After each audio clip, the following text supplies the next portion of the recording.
Hai teman-teman, saya Lalu Patir akan menceritakan kisah Sang Kuryang. Ayo kita dengar cerita ini. Ya. Pada suatu masa ada putri cantik jelita yang bernama Dayang Sumbi.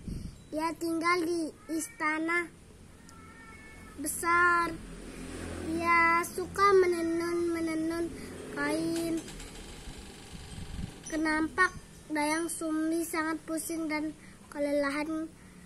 Dia sedang menjahit kain di teras. Kainnya jatuh terus. Dayang Sumbi sangat malas mengambilnya. Dia bersumpah siapa yang mengambilkan benang itu akan dia nikahi menjadi suaminya dan dia akan istrinya. Terus ada tumang anjing kerajaan yang mengambilkannya. Terus Dayang Sumbi tidak bisa menarik sumpahnya dan tidak lama kemudian Dayang Sumbi menikah dengan tumang anjing istana yang terkenal itu Sakti.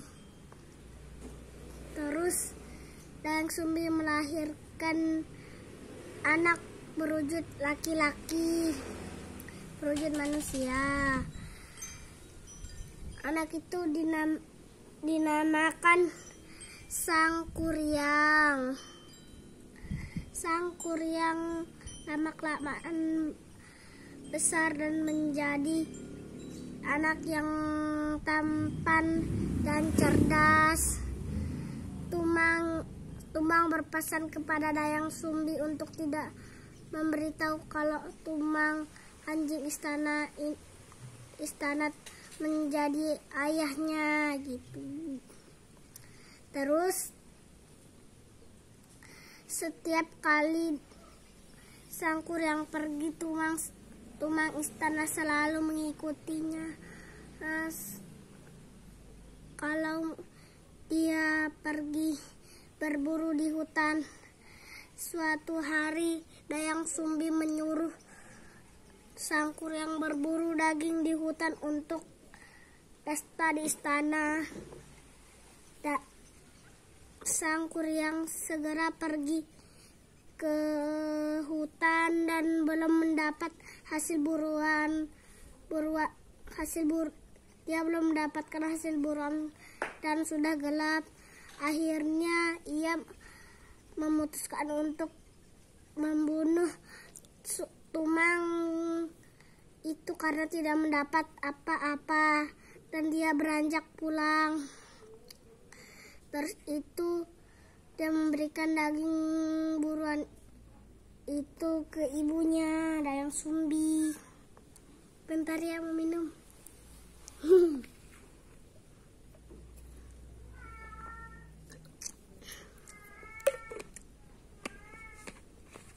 Capek. Oke, lanjut terus.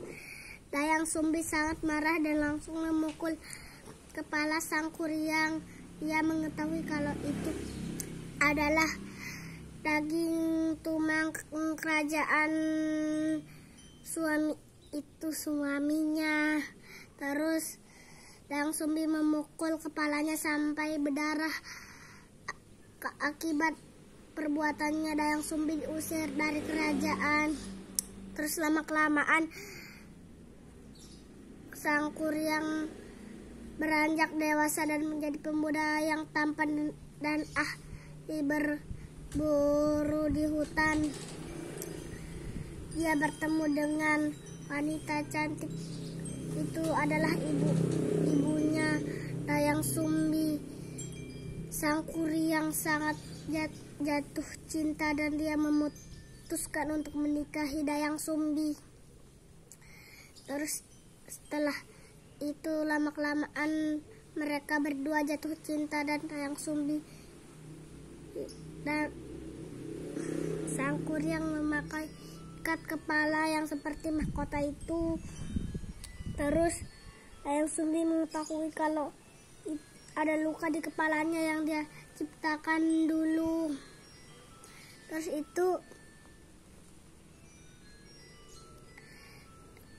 dia menyadari kalau sang kuryang itu anaknya, tapi sang kuryang tidak menyadari kalau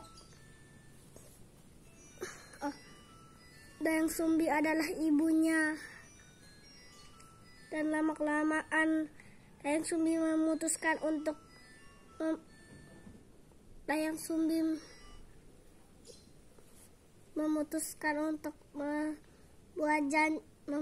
membuat syarat. Dia meminta untuk sang kuryang memanggil pemuda itu untuk membuat membendung sungai dan membuat perahu yang besar. Dan sang kuryang setuju untuk syarat itu. Terus itu sang kuryang mengumpulkan makhluk halus dan jin-jin untuk membantunya. Kesakitan itu diajarkan dari ayahnya, sang tumang istana.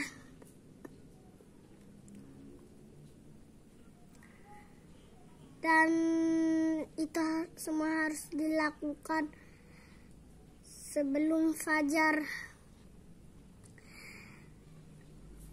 Dan jin-jin dan makhluk halus selesai membendung sungai. Dan setelah itu sang kuryang menebang pohon besar dan membuat perahu dari pohon besar itu. Terus Dayang Sumbi sangat khawatir bagaimana ia bisa menikahi anaknya sendiri. Dia berdoa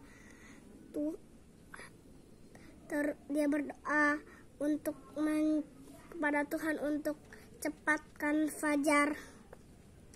Terus itu Tuhan memenuhi permintaan Dayang Sumbi. Dayang Sumbi adalah orang yang baik. Dan fajar sudah tiba dan makhluk halus dan jin-jin berhenti dan bekerja. Mereka pun pergi.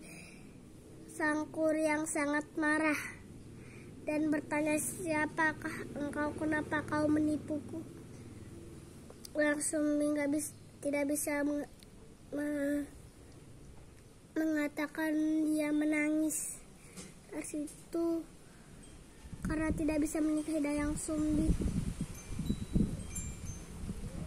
sang kuryang sangat marah dan menendang perahu yang belum selesai dia dibuat sampai terpental jauh sekali, dan perahu itu mulai menjadi gunung. Terus itu setelah itu kisahnya berakhir selesai. Kata lanjut, hai anak-anak, kita tidak boleh berbohong kepada orang tua. Anak yang berbohong itu akan dapat sikap yang buruk, dan atau orang akan bisa mendapatkan hal yang buruk. Kita juga akan mendapatkan hal yang buruk kalau berbohong. Jadi ingat untuk tidak berbohong ya. Dadah, sekian dari Lalu Fatir.